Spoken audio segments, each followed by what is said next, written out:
The Spencer Davis Group, the British beat and rhythm and blues band best known for classics like Gimme Some Lovin' and I'm a Man, didn't just help define the sound of the mid-1960s. They also had one of the most practical and straightforward naming stories in rock history. Formed in Birmingham, England, in 1963, the group originally came together when Welsh-born guitarist and vocalist Spencer Davis teamed up with teenage prodigies Steve Winwood and his older brother Muff Winwood, along with drummer Pete York.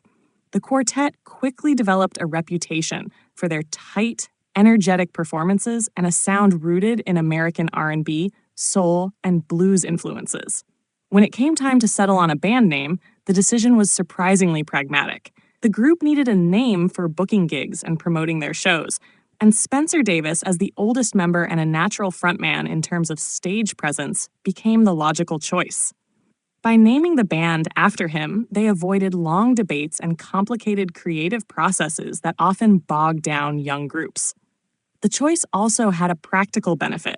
Spencer enjoyed doing interviews, which meant the rest of the band, especially the shy and young Steve Winwood, could focus on the music instead of the press.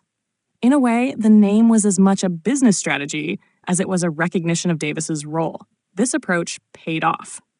By 1964, the Spencer Davis Group had secured a deal with Island Records and began releasing singles that quickly found an audience.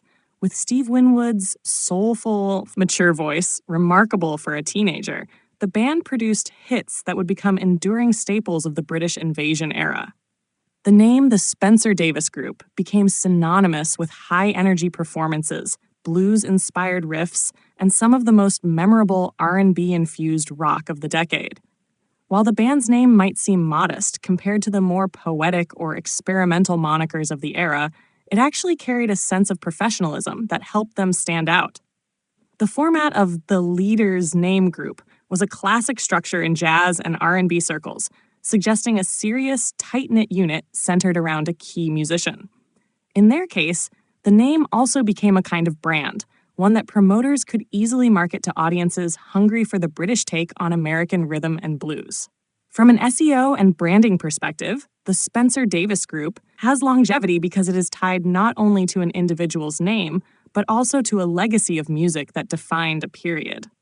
Decades later, when fans search for their songs, the band's name brings up both the person, Spencer Davis, and the collective achievements of the group, creating a permanent association between the leader's identity and the band's body of work.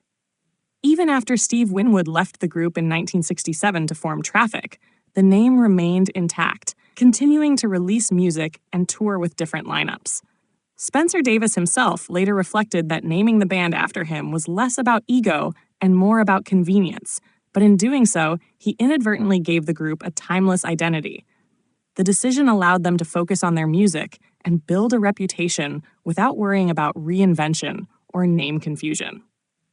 In the end, the Spencer Davis Group became more than just a label for four musicians. It became a hallmark of 1960s British R&B, a name that still resonates with fans of classic rock and soul to this day.